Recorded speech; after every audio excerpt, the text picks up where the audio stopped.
First pick. Welcome back, college baseball fans. We got another episode of the live Thursday show we've been doing here at the College Baseball Show, brought to you by Just Baseball Media. Man, another crazy week of midweeks. I'm Mark Erlen, your host here, and I'm joined again by Zachary Sim, our friend over here at the Just Baseball College Baseball Show. How we doing, man? Doing good. Just I feel like we've had baseball every night this week. It's been great. Tuning into college baseball every single night has been fantastic.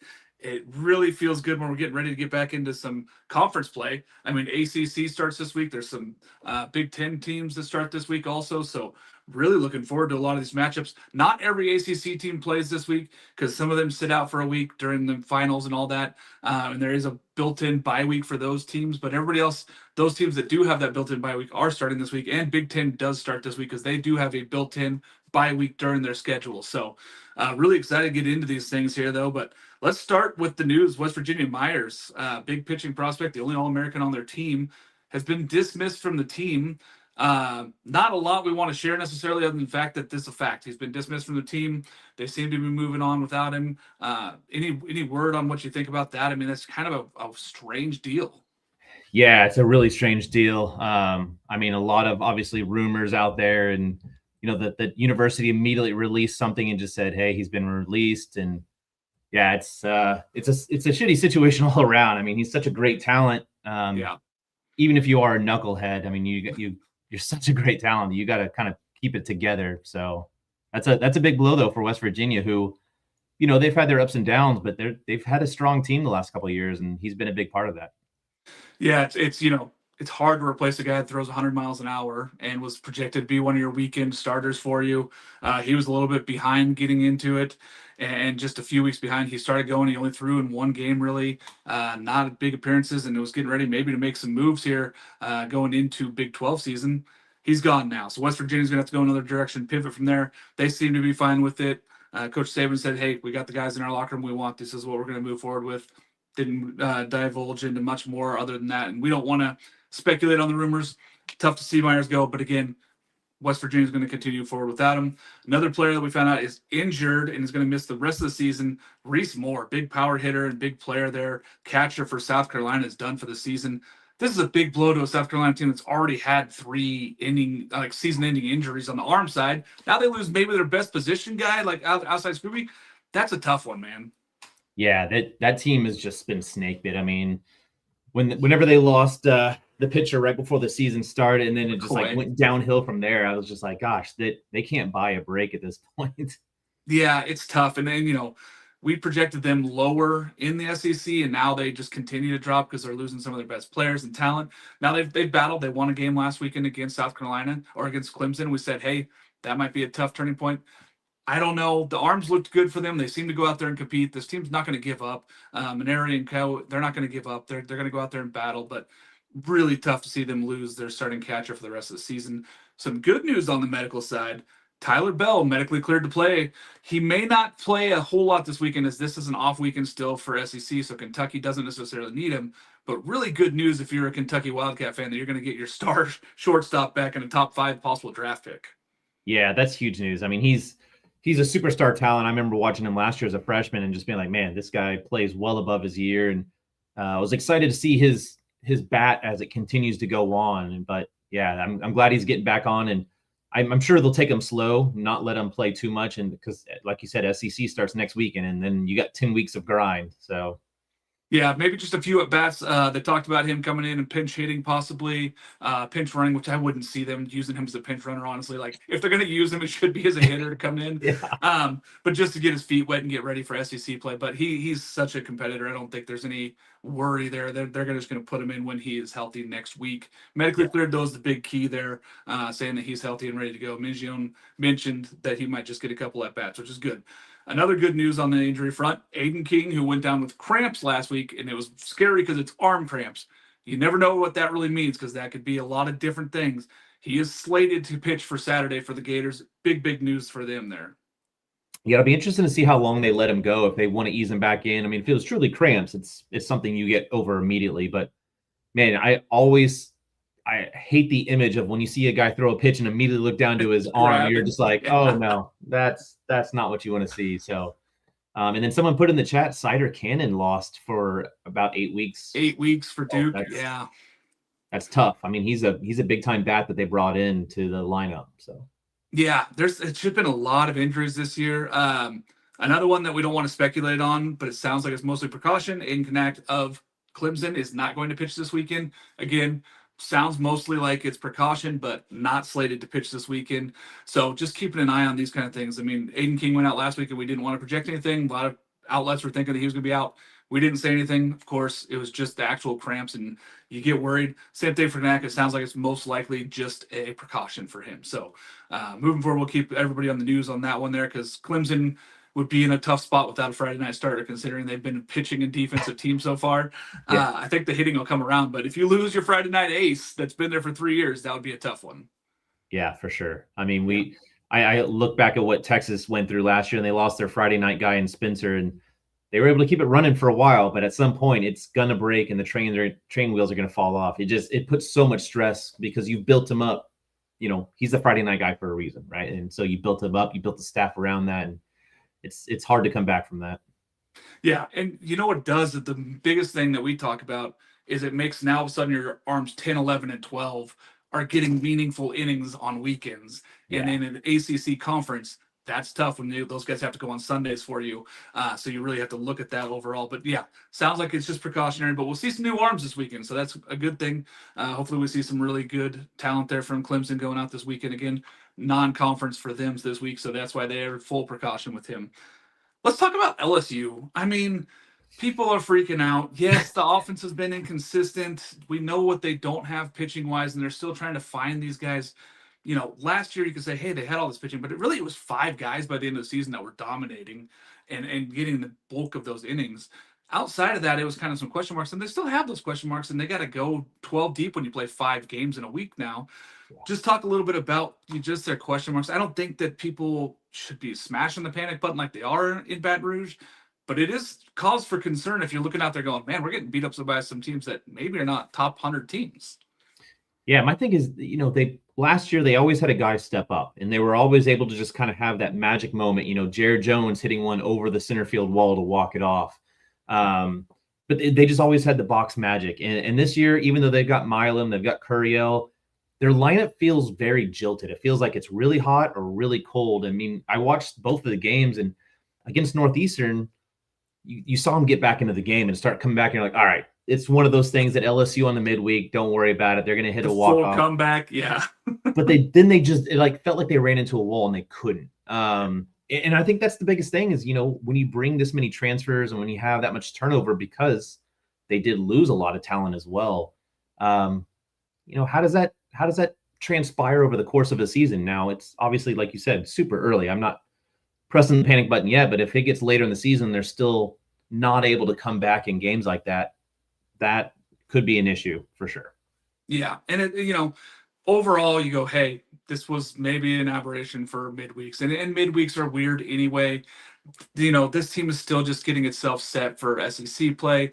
As an SEC team, if they go out there and still win 14, 15 games, don't worry. They're going to be in a regional. They're going to be up for a regional host. Like, the fact of the matter is these games don't matter as much for SEC and ACC teams. So don't panic. It's a panic if it starts to become a lesson and you keep losing. But Florida, when they were finished 3rd place 2 years ago, they lost 10 midweek games. So don't panic yet. They were just over 500. They just gave up every midweek game. And the schedule is really wonky too, because they had the 4-game weekend where they played on a Monday, had Tuesday off, and come back on Wednesday. So you got five games in that short amount of time. I mean, that's a lot of time on the mound and a lot of just you're on your feet and everything else, even if you are at home the entire time. That's a stretch. So yeah, and early in the season, right? So you're still, guys aren't even throwing more than 6-7 innings at the maximum, and especially in those midweek games, there are 2, 3, 4 innings max. Like, so it's stretching it a little bit.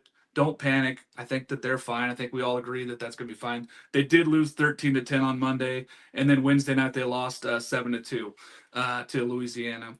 Let's go to the Tuesday games. Tuesday, Coastal 4, North Carolina State 6. Coastal loses, but it looked a little bit better. Just still not much of the offense going. But NC State, big win with a couple home runs late.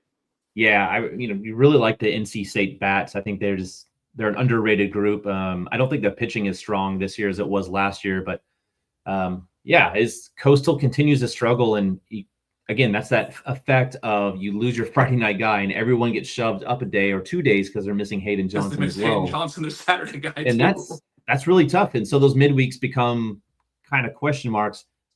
My issue that they're going to have is, will they have the RPI in the season if they continue to lose midweek games to offset what should be still a successful conference run? I think that'll be very problematic for them. If they get, I know I kept saying this, if they get Hayden Johnson back, if they get Cam Fluke back, they will have the opportunity to make a run in the Sun Belt and at least win the conference tournament, and then they're in no matter what. I don't know if they're going to build enough RPI by that point in the season. I mean, right now, yes, some outlets still have them ranked. We do not have them ranked. We think that missing those guys is too much. Carbone also gone for the season. So you're talking about three key arms from a season ago.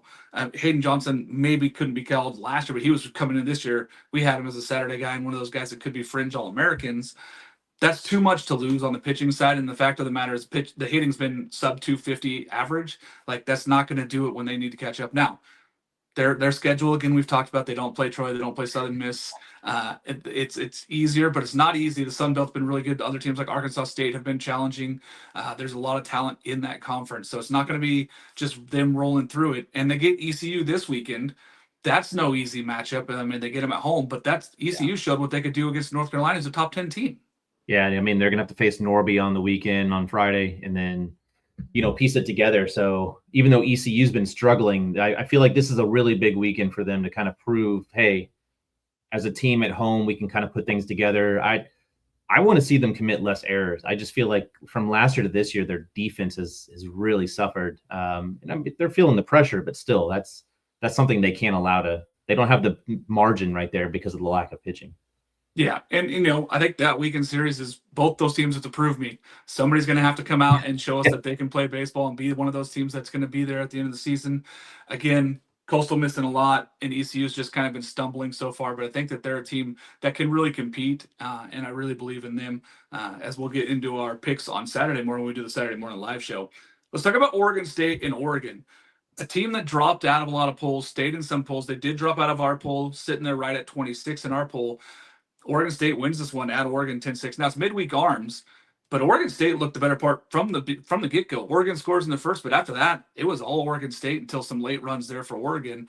The Oregon State Bats, who have not had a two-run lead all season, and they had a 4-run lead against Iowa at one point, and then they gave them up instantly. But the fact is, Oregon State batting finally came through. 5 doubles in that game. Some freshmen came in and started over some seniors. It was an impressive showing. Yeah, if you look at the middle to late innings, it was 2 runs, 3 runs, 2 runs. It felt like the Oregon State experience that I would have thought we'd seen at the beginning of the season. I know they played some tough teams, but I was very encouraged by that. I'd still hit or miss. If you got the big man on the Friday night, but then what else are you going to get on the weekend? They really, I think someone was talking about their margin of errors. They can only lose 10 or so games because they're independent, and their RPI has to be taken into factor. They already lost 4. So, that was a really big win for them in the RPI, the scheme of things. They had to kind of show something against a big team. Yeah, I said in my preseason, I was like, hey, they probably got to win 46-48 to be top 8, and they got to win 42 probably to host. So like you said, the margin for error is small. That's 14 games maximum probably to host to get the 42 wins. That's a big win for them. At Oregon is a big win, even though it's a midweek. If the RPI is going to show that one's a big one. They do later in the season get Oregon at home, and they get a neutral site game up at Hillsborough in a minor league ballpark. So that's going to be super fun for those. Mississippi State at Southern Miss. Now Mississippi State comes off that tough loss right at the weekend to UCLA. Tuesday night they go down to Southern Miss and they lose to Pete Taylor. Huge game, and both teams battling back and forth. Southern Miss takes a lead early in that one, and then Mississippi State battles all the way back, and then Southern Miss wins that one late. Really, I liked the performance from both these teams. I think that both these teams showed that why they're top 10 teams. But I was more impressed with Southern Miss being able to hang on to that one, where you're thinking the depth and the arms of everybody they have at Mississippi State and all the guys that can just roll out there. Southern Miss showed they belong, and Pete Taylor's rocking, man. It's awesome.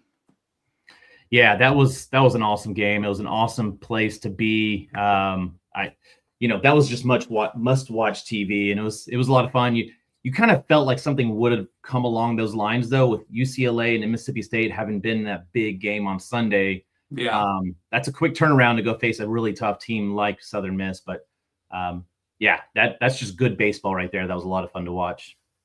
Yeah, it was a lot of fun. And again, there's not a lot of midweek games where you go, hey, this is must watch. This is turning into must watch TV every weekend in every game that Southern Miss plays, because they're playing this way right into being one of those national seed possibly that we're talking about in the top 8. If they continue this and they run through the Sun Belt again, they don't play. They don't have to play Coastal. So if you're talking about a team that they don't have to play, like you're saying, yeah, Coastal doesn't have to play them. They don't have to play Coastal. So that means that run could be a lot deeper for them. That's a 50-win team looking there. I think that this Southern Miss team has shown every bit of talent that they have. There was a stumble. I do want to say they did lose on Wednesday to Nichols 3-2, probably a letdown of just emotionally after beating Mississippi State late on that game on Tuesday. But again, midweeks are not going to crush this team because it didn't kill them RPI wise, but it still was a big win for them to beat Mississippi State. Let's talk about some of these games that went the wrong direction for some of these favorites. Louisville drops another one. I mean, Morehead State comes to visit and beats them 13-5. They're not losing these games close. They're getting beat up. Yeah, Louisville.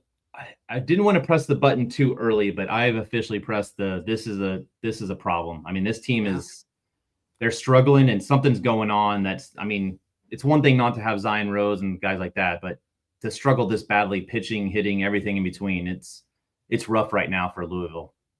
It feels like a full team kind of struggle, whatever you want to call it. They haven't really put it together on any side. Now, again, the last couple of years they've done that and they've found their way back into the tournament. But this is hard when you're losing a lot of superstars. Zion Rose comes back at some point, but they still have the pitching problems to me. It's like they're not able to collect outs right now. They're not playing great defense, which is something they were really good at last year, especially the end of last season. They were terrific defensively. And by not getting on the base paths, they're not putting any pressure on teams either. No, they're not. And yeah, I thought the pitching would be a lot better this year. I thought they brought in some good pieces and returned some good pieces, and it hasn't shown up.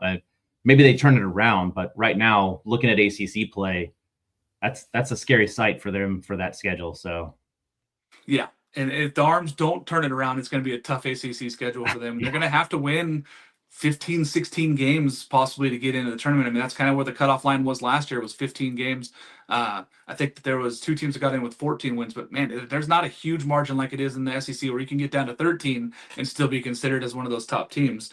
So they're going to have to go figure some stuff out. Another team that our very own Monty Taylor said is going to be just one of those teams that's right on the cusp. Virginia Tech loses at home to Marshall 13-4, another big game for the opposing team coming in there and beating them up. Yeah, I felt like there was a little bit of a hangover from this past weekend where they came out and they were a little flat. It didn't feel like they played their best game all around. Yeah. Which is going to happen on midweek games, right? Like you're trying out things, but those are games that Va-Tech cannot afford to lose from an RPI standpoint if they want to try to make a run at the NCAA tournament. Yeah, that's a team that's going to have to be really good on weekends. Now, they have the weekend rotation.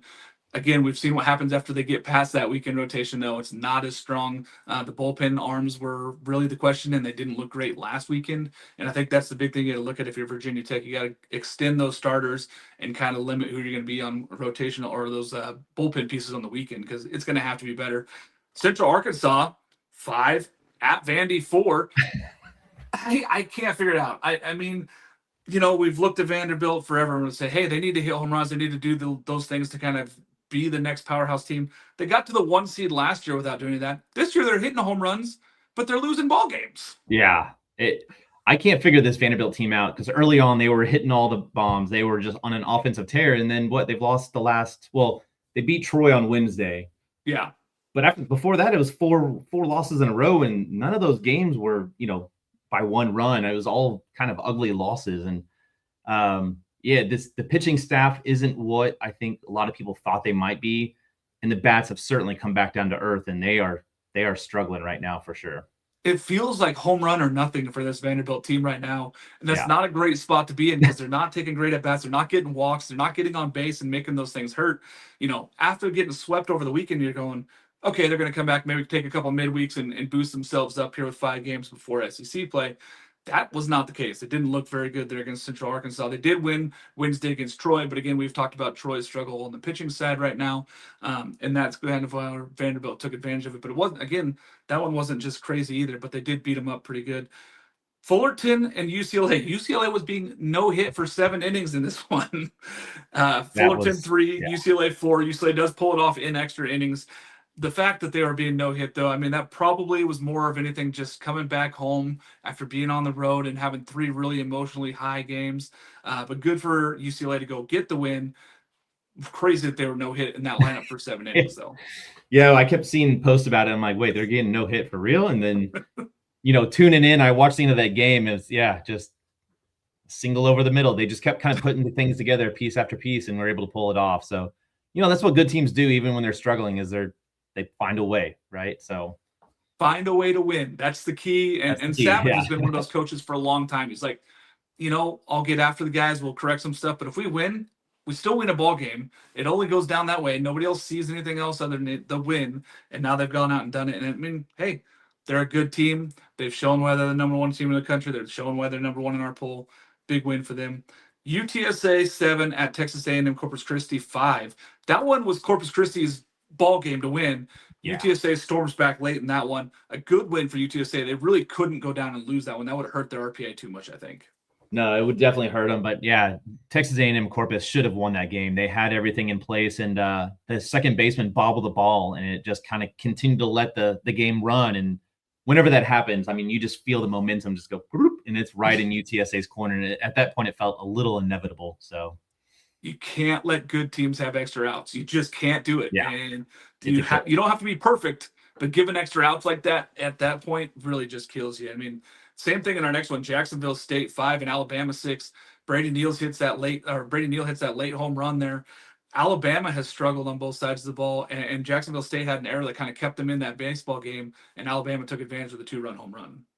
Yeah, I didn't get to watch that one, but I saw the highlights. And yeah, again, like you said, you cannot allow a good team to have extra outs. And Alabama just kind of hung in there long enough to finally just pull one off. It was good for them. But yeah, they're still an enigma of a team. Alabama continues to run super hot and super cold. And I don't think the year's definitely started off the way that Vaughn would have thought. But if he can get the guys rolling, they've got the pieces. It's just, can he get them consistent enough? And that's been the struggle.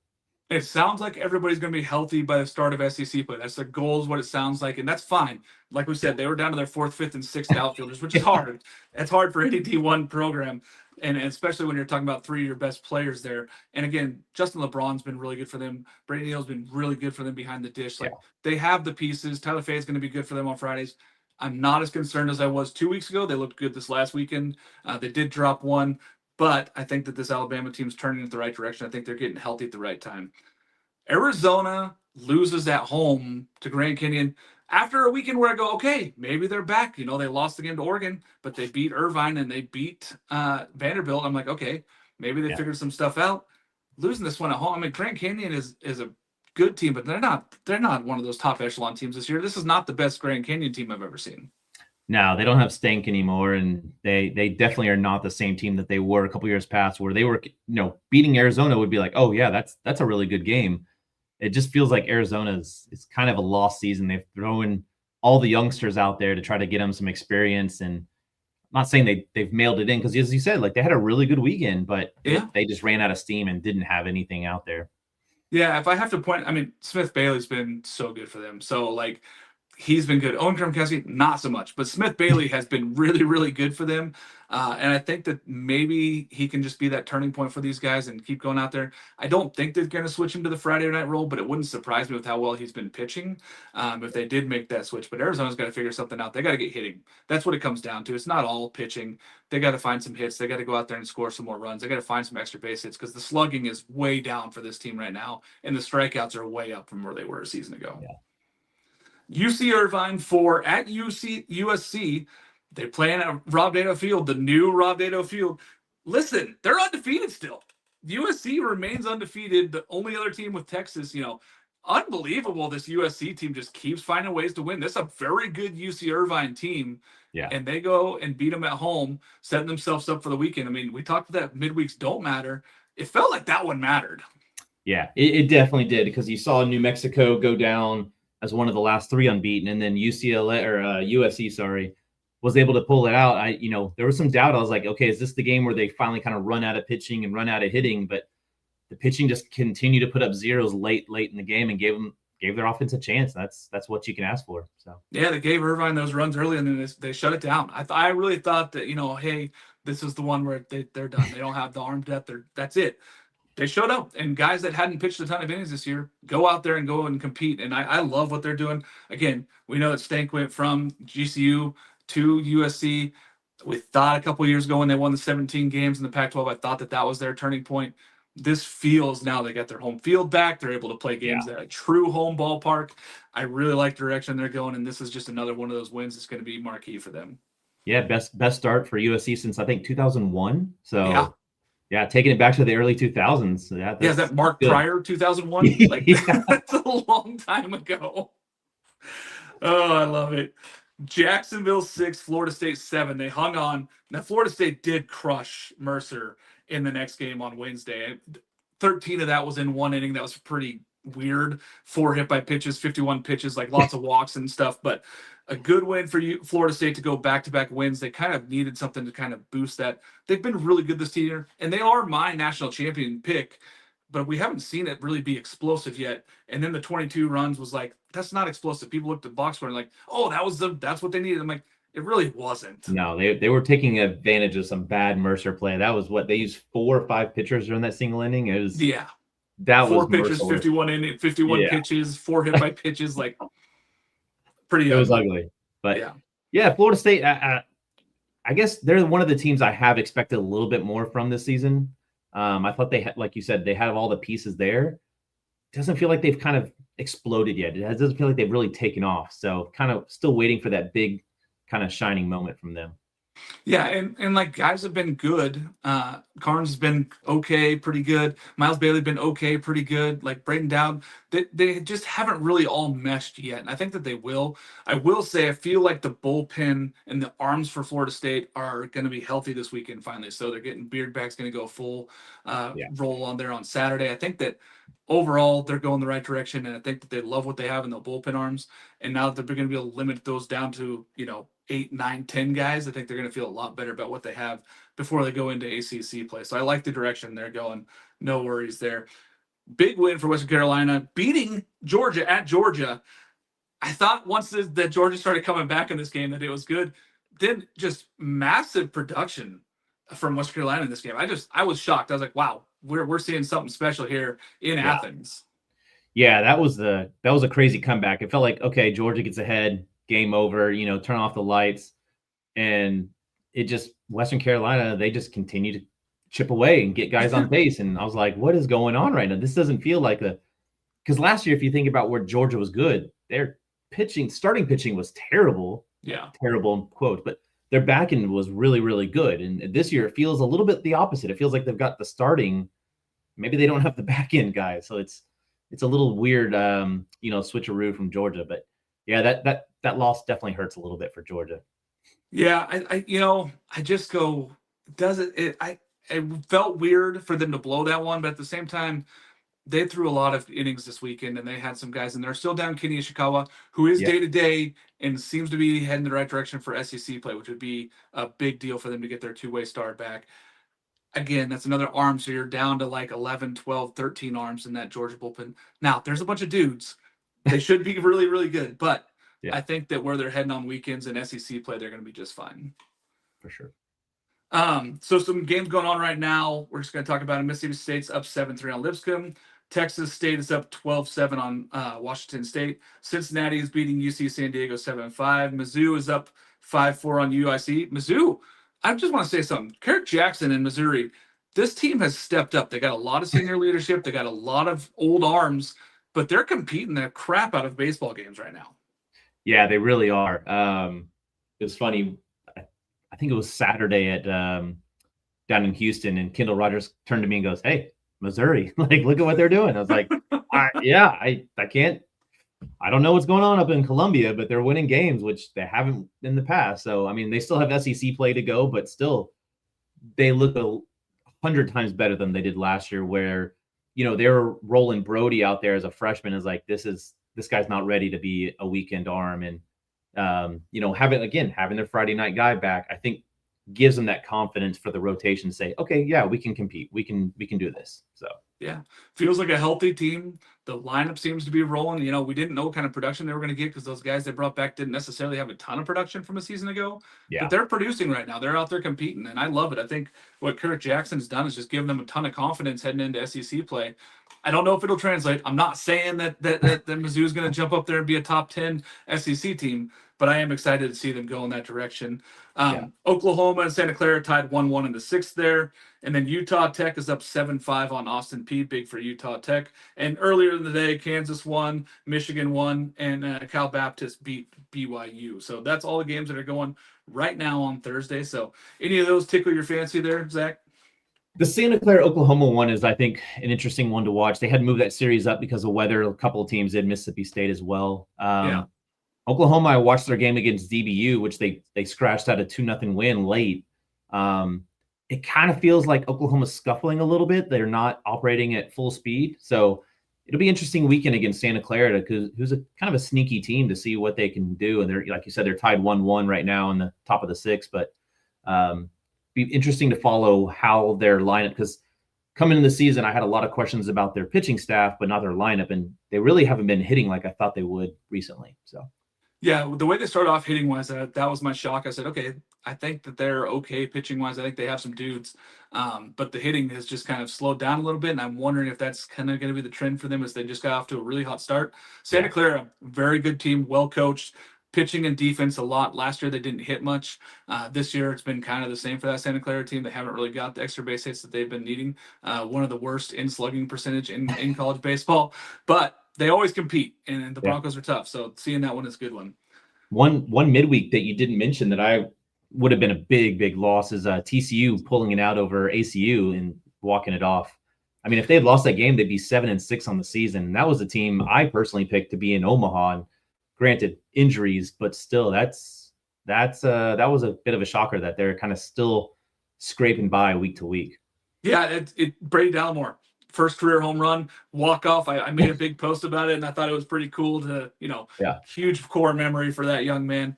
Big win for them. I was just weirded out by the fact that they just keep stumbling. It doesn't matter who's in front of them. It seems like they could play up to any of the top 5 teams, or they could play down to the bottom 100 teams. It doesn't feel like they know how to put the gas pedal on. It's a young team, but a lot of those guys played last year. So it's not like they're playing a ton of freshmen right now, as they are still playing some freshmen. But the injuries, I think, have really kind of backed them off from where they were starting from the hot start. But we'll see what happens with the TCU team. Big series this weekend that we'll talk about when we get into that one with the Tulane Green Wave. So we'll talk about that one here in a bit.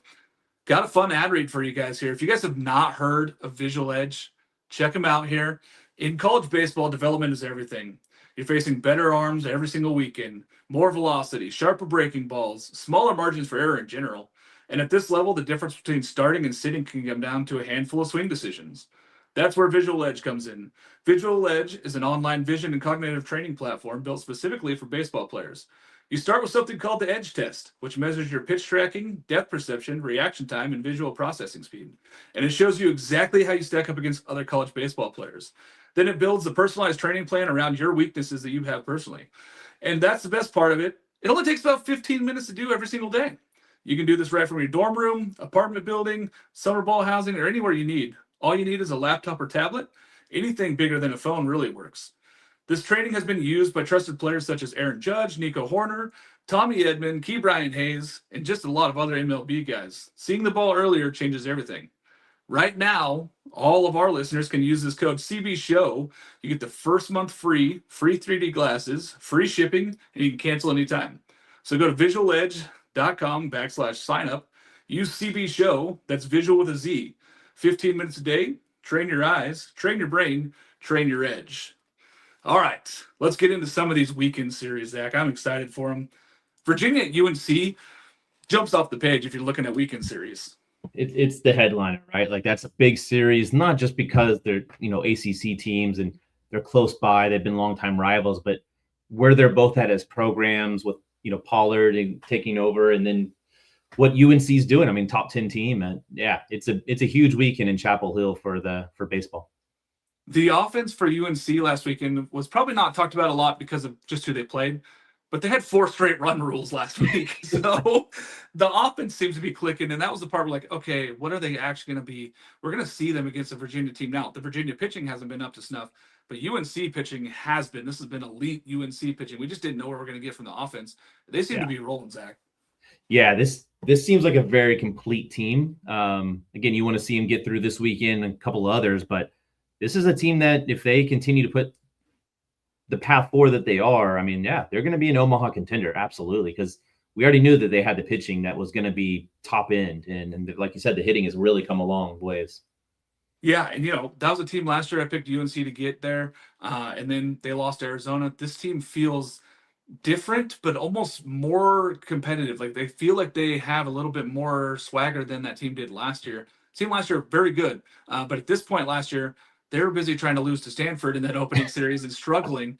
This feels like a different team now, and I really want to see what they do against Virginia. Again, we'll see what happens against Virginia this weekend, but I feel like UNC has this one as the better team and the better pitching and just more consistent currently. Another ACC series, Virginia Tech at Georgia Tech.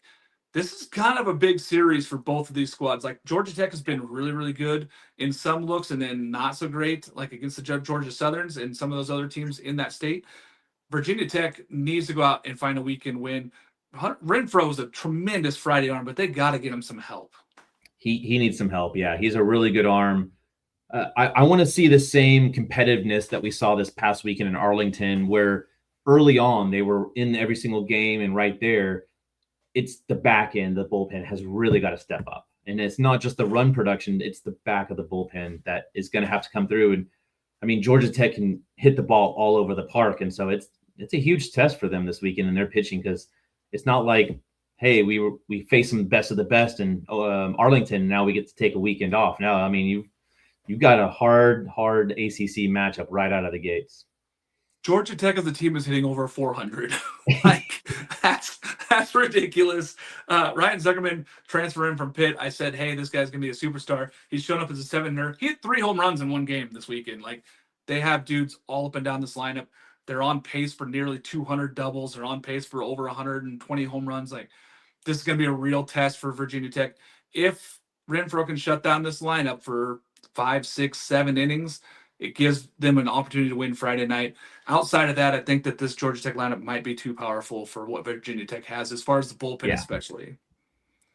Another ACC series. Yeah, we're going to talk about a lot of them because they're starting ACC play. Stanford at Wake. Now, Stanford started off hot last year. We talked about they went to UNC and won that one. They've kind of cooled off a little bit as they've been struggling, kind of trying to find themselves. They have a lot of young stars. Brock Kettleson, Brock Sell. This is a young team that has some dudes on it. I'm interested to see about this. And Wake seems to be, they lost that first game. They've been really good since then. Blake Morningstar still hasn't really got going for them. Be interested to see him against this Stanford lineup. Yeah, the Stanford team is one that they lost 2 of 3 to Fresno State. Then they dropped the midweek to Nevada. I'm definitely worried about them trying to pull one out. I can certainly see them winning like a Sunday game here, but they just don't seem to have the depth maybe they've had in the years past. And so they can compete, but not pull out a series, unfortunately. Yeah, it feels like the arms maybe just aren't quite up to snuff. But one superstar has been really good for them is Charlie Bates has moved from center field to shortstop. He was always a shortstop. He just didn't have anywhere to play because Timur Becerra was there last year. Yeah. He's been really, really good at shortstop for them and been a star. And I think Rentaro Sasaki, he's another one of those guys that could just explode at any moment. He's that talented at first. Jimmy Natai again a second. They have the guys that you feel like could. They just haven't really put it all together for a full game yet. And they could. I mean, ACC plays coming around the corner, and Dave Esker is a hell of a coach. Yeah. Let's move on to ECU at Coastal. I know we already talked about it a little bit. This is a big series in Coastal. Yeah. Coastal feels like they got to turn this thing around and figure it out. And ECU kind of almost feels the same, that they got to get ready before their conference starts. Yeah, I mean, ECU, if you've listened to any of the post game from Godwin, he's not a happy camper. It doesn't feel like the team's even playing with the type of energy he wants to see. And that's worrisome, right?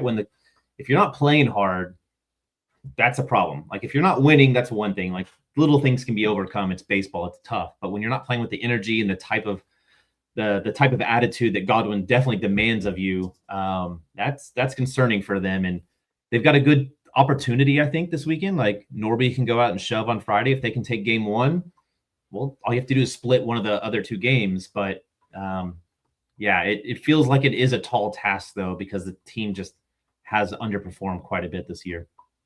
Yeah, I am leaning towards ECU just because the way they kind of played this midweek, and I feel like Godwin getting after them a little bit maybe fires them up. And I just don't know if Coastal has the firepower to kind of match with the talent that ECU has right now. Before preseason, it was all Coastal. Those arms were going to shut down that lineup no matter what happened. But now I feel like it's kind of been shored up a little bit more towards ECU. I'm taking ECU in the weekend series in our pick 'em just because I think that they're in a better spot right now. Doesn't mean Coastal couldn't win this series. I just think ECU's in a better spot today. Tulane at TCU. Big for both of those teams. Tulane's been really good this season to start off. The Green Wave brought in some really talented guys in the transfer portal. The guys that they kept are really, really good. I really like what Tulane's doing. I think they're going to give TCU every bit of a challenge this weekend, especially with TCU still down arms.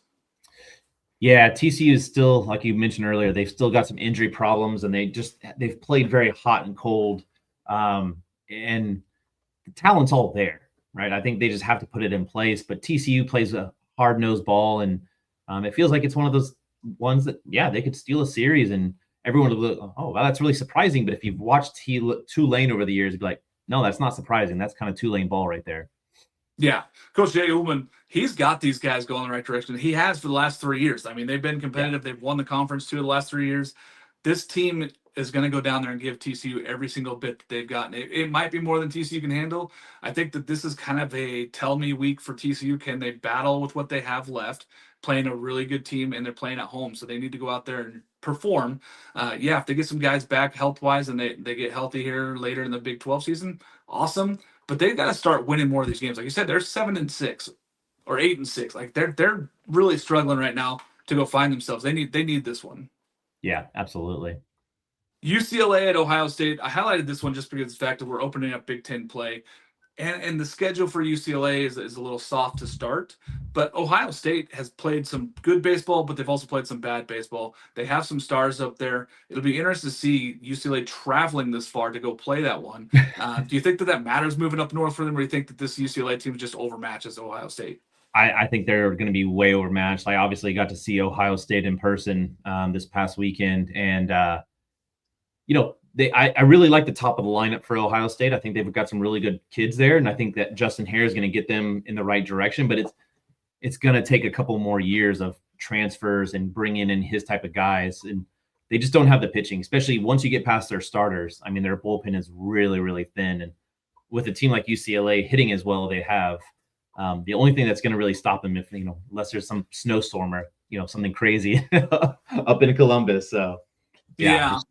Shouldn't matter too much. I'm with you. I love Henry Casimir. I love Dane Harvey. I think that that's some really studs for them hitting wise. I think the top of that lineup can really hit the top 5 guys, really can be on base and do some damage. I think it comes down to bullpen depth, and I don't think Ohio State has enough to beat the #1 team in the country. If they took one, I'd be surprised. Friday night might be a pretty good game there, just seeing. But the fact is, UCLA is a better team overall and just a better lineup. But Justin Hare's got him going the right direction. I think it's just a big rebuild process. I know that they're doing some stadium adjustments. They're doing awesome things up there at Ohio State. I think they're still a year or two away from being a really good team. We'll see what they continue to bring in up there. Florida Gulf Coast at Bethune-Cookman. This is one of our highlight series for the weekend. I took Bethune. I think that they have the offense. The Florida Gulf Coast has a superstar on the mountain. Yeah, this is one of those series that I think I told you before the show that I couldn't find a ton of really fun teams to, go do my pick 'em. So I took the worst of the worst. Spoiler alert, the Northeast Conference, do not look at their numbers. But this Florida Gulf Coast and Bethune-Cookman, this is a really fun matchup. Both teams have been playing lights out. It's definitely gonna be one to tune in. I think Florida Gulf Coast has, like you said, superstar on the mound and one of the best two-way players out there. So it'll be fun to see him just kind of go off.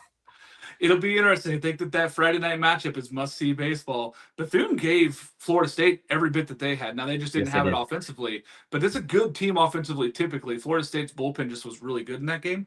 I'm excited to see them against Dempsey. I want to see if this happens, but Dempsey has been the best, if near the best baseball player so far this season. Statistically, just really, really good.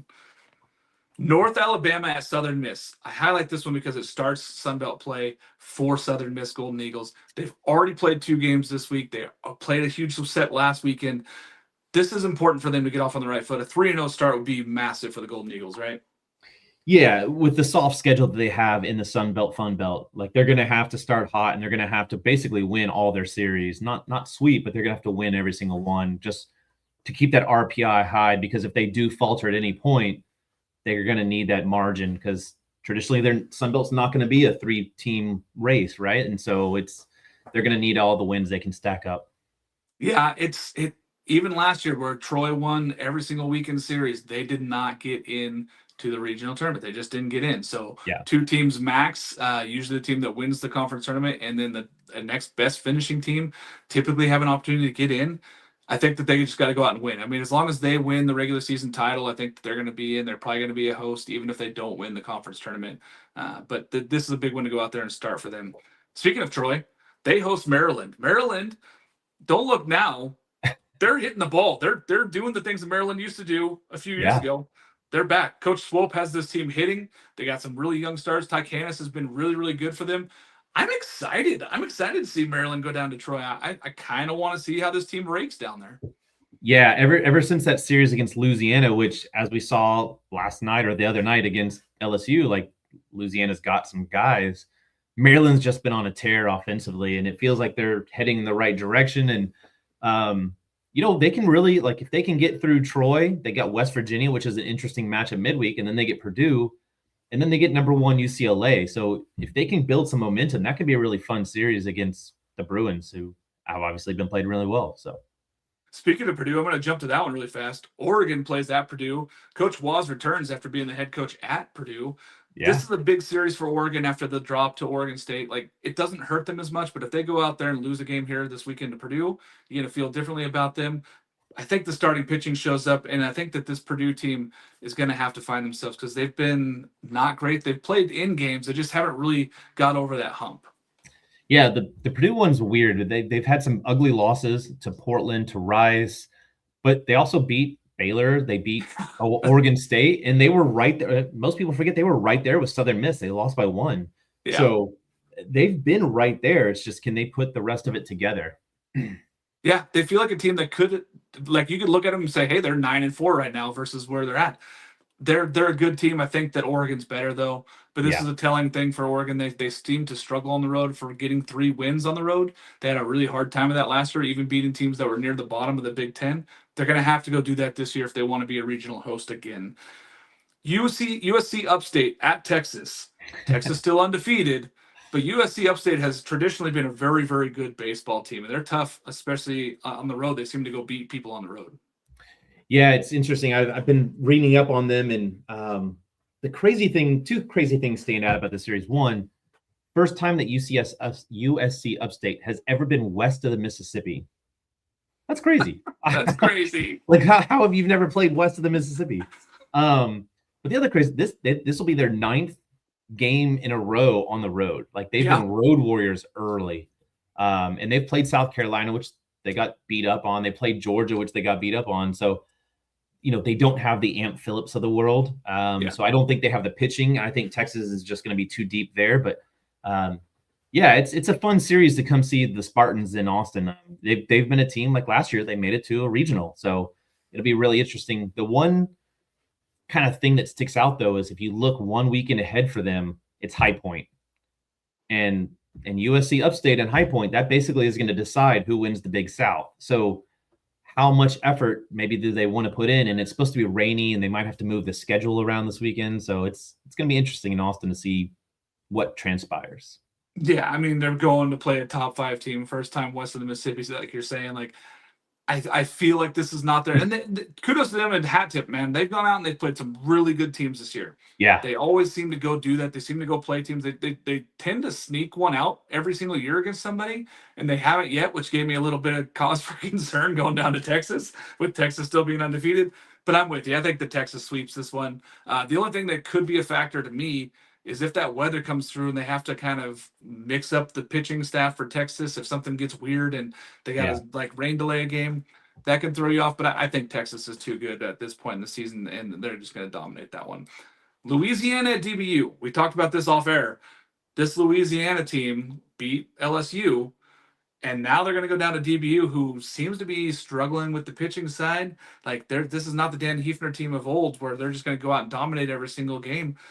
DBU can hit, but the pitching seems to be a question mark. Yeah, I was looking at their scores, and 12 to UTSA, 10 to UTSA, 5 to Oral Roberts, 11 to Air Force, 15 to Air Force. Like, this is not the same pitching staff that they've had in the past, and it feels like it kind of caught up to them because every year they just roll out guy after guy that's throwing 95, 96, and it's just gas. But yeah, they've got some issues. It was I thought it was a really good game against Oklahoma. They kept them off the scoreboard for so long. Maybe that helps propel them and get them into a series win. But yeah, Louisiana, unless they just are feeling it, from the midweek beating of LSU, it feels like Louisiana's got a really good opportunity here to start off with. Yeah, go down there and take some games. At least 2 games there would be a huge start for Louisiana to start off this one. UNLV and Minnesota play each other in Cambria. This is 2 really good teams. I picked UNLV to be right there at the top of the Mountain West. I do have Nevada still winning that, but I think UNLV is a better team than people gave them credit for. And going and playing Minnesota's been really good also. Like, this is a big hitting game. This might be a 15-14 game when it's all said and done. Yeah. Well, in Minnesota, the underlooked part is their starting pitching. They got Cole Selvig, a Texas transfer. They got Isaac Morton, an A&M transfer, leading the way. Those 2 guys have been really good for them. So yeah, they've been really, really good and flying under the radar. I mean, they took they split the series 2-2 against Kansas. But they're a team that can really compete. And so yeah, this is a fun one against UNLV for sure. Yeah, and Weber Nils, he was like player of the week for 64 Analytics. Like, dude can straight up rake. He's been really, really good for them. I'm excited. I think that this one's a fun one on Friday night to go watch. And the Cambria Cat Classic, super fun tournament. If you guys haven't seen this up in Minnesota, up in the Dome, it'll be fun. I mean, it's a fun time. It's interesting. But this is really the big matchup from that one, I feel, is UNLV versus Minnesota on Friday. Yeah. Let's go to some another ACC series. Boston College at Miami. Does Miami get right here? I mean, this is a Boston College team that's kind of been struggling a little bit, but I don't know. I mean, I will say Miami gets their star shortstop back, and Shaheen, but I want to believe that Miami's as good as I have them in my mind, and I have them as an Omaha team, but they're going to have to show it against Boston College to open up ACC play. Yeah, I think really it's the pitching. What can the pitching do? But I really do think that Miami is probably going to barnstorm them. Their offense is way too good. Cuvée is so good. That was a really fun series. We got robbed of a game last weekend against Florida just because of the weather. The other thing with Boston College, if you look at them, they've been on the road. They've been road warriors. I think they play like 13 or 12 games in a row on the road. So, that's a grind. That gets to you. I think Miami gets it right this weekend and then heads into a really big matchup next weekend against NC State. That's kind of the big first test for them. Yeah, I want to see more from Tate Darius this weekend. I think if he can go out there and have a good start, that he's going to feel more comfortable. He's had some really good starts. He's had some bad starts. Like, I just kind of want to see more consistency from him because I think his arm talent's there. There's no question. I think that it's good. And then they get Frank Mendez back at some point this season, the Florida transfer, who's going to be a big arm for them, whether they use him out of the bullpen. Like, I think that they're going to go the right direction. They need him out of that bullpen right now. They need him. They would like that arm right now. Something on the back end would be really nice for them right now. But I'd like to see them go win this weekend. I think that they will take care of business at home at Mark Light.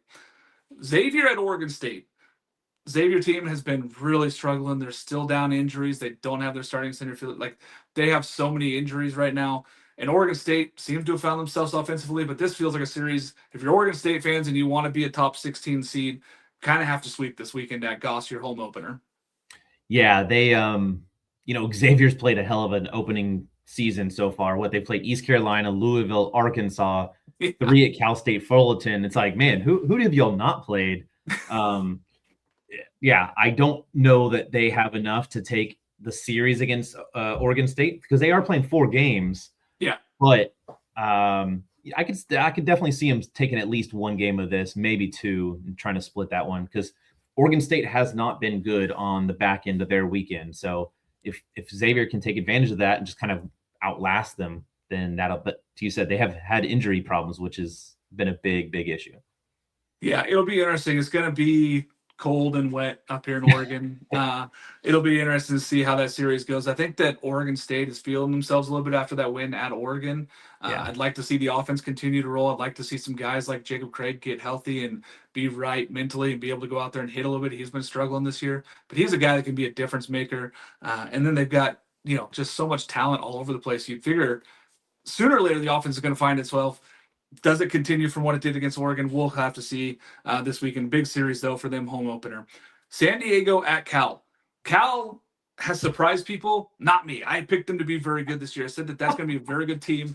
I think that what Mike New's done, he's gone out there, he's picked some of the best guys in California. He said, hey, we can build this thing with, JC and D2 guys and get better. This is a very good team, and they're all around. The weekend rotation's been good. The lineup's been good. They put up 15 against Bakersfield the other day. That's a good Bakersfield team. Yeah. They're feeling pretty good about themselves right now. 9 wins already. Yeah, I will admit that I was not very high on Cal just from what I'd seen the last couple of years, but they've pitched so much better. And I think that's really where it's at. It's not necessarily the offense, because West Coast offense typically is going to be waxing and waning this early in the season, but the pitching is really, really improved, and that's been able to keep them in games and even help them outlast a couple of these teams to knock off some wins. Yeah, and it hasn't just been starting pitching. I thought, hey, the starting pitching is going to be really good this year. It's been the bullpen. It's been guys coming in that probably weren't going to get a ton of innings. Jordy Lopez, another one of those two-way guys for them, has been really, really good. He's done a lot of little things right for them. They just seem to be pushing the right buttons at the right time.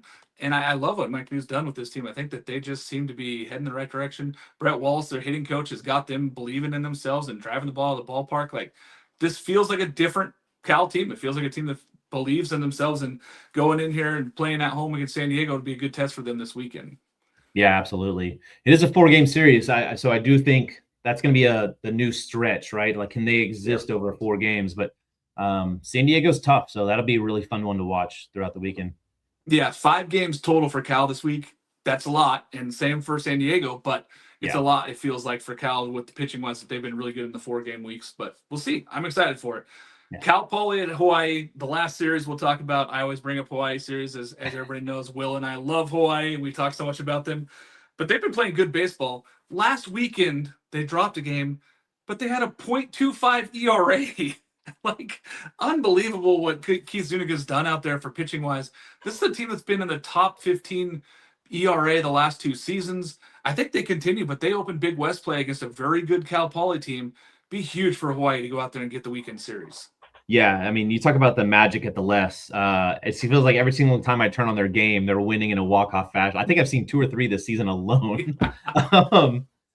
This is a nice test for them. Cal Poly's has got a solid team. They've been tested as well, and this would be good for Hawaii to get out of the gates fast. Is to go take on Cal Poly.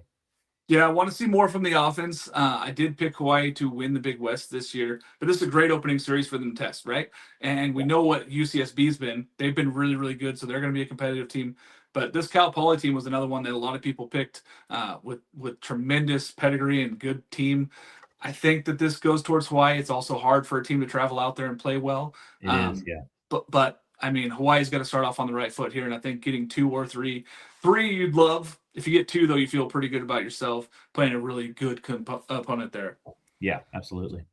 Game you're most excited for this weekend? Is there a single game, or is there a series that you're like, man, for me, I've already said it. I'll say it again. It is Tulane at TCU. I think for me, I just want to see if Tulane can continue this, if Jay Ullman can get this team to believe that they can go down there and beat TCU at home. And Kirk Saarloos kind of feels like he's mad at his team, and almost felt like the visual from the dugout was like frustration, even though they won. And the freshman Brandon Dalmore gets that home run, like they seem like frustration.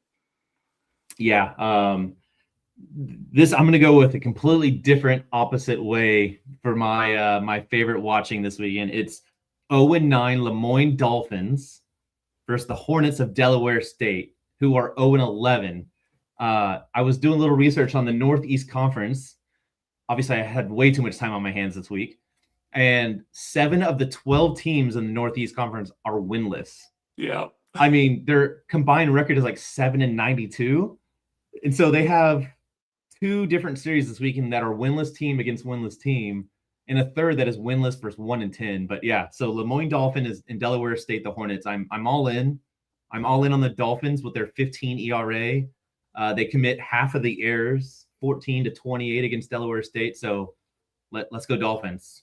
The good news is that conference is going to get 9 wins this weekend. So one way or the other. Building those back up. Yeah, they're going to get 9 losses, but they're going to get 9 wins. So no, I love that one. Is there a player you're most excited to see play this weekend? Anybody in mind that you're like, man, this guy's been a dude, or I kind of want to see him against this competition? Yeah. One of the guys that I really want to see this weekend, I'm trying to remember the series, who they're playing now. Down at USC, I want to see their Friday night starter against Illinois. I think Illinois kind of got a sneaky lineup. It'll be interesting to see what that looks like, right? Like that could be a sneaky tough test for USC. And not that I think that Illinois is going to pull off the upset, but I just feel like Illinois has got the lineup to kind of grind out at bats. And, what does that look like for their starter? Because he's been really, obviously their entire staff's been really good. They're number 1 in the nation in ERA, but I feel like that's going to be a tough test on Friday night. I love it. I mean, I think that's a big weekend series people are not talking enough about. Illinois has been really good offensively, and they've been good enough pitching-wise. Whereas the opposite side of that is USC has been so good pitching-wise that, they put themselves in the top 5 in a lot of categories and really, really been good. I'm excited for that one. I think I really kind of want to see like Ty Canis against this Troy team. I want to kind of see him get going because he's one of those guys that can make a massive difference for this Maryland team. Braden Martin has been crushing the ball for Maryland, and I think that he could be one of those guys. Ryan Costello, people are not talking enough about with his 7 home runs so far this season and 23 RBIs. I kind of want to see some of these Maryland players against Troy because I think this shows a lot for Troy also. They're in that spot where they're kind of struggling to find themselves. And the winner of this one kind of puts themselves set for where they're heading into league play next week.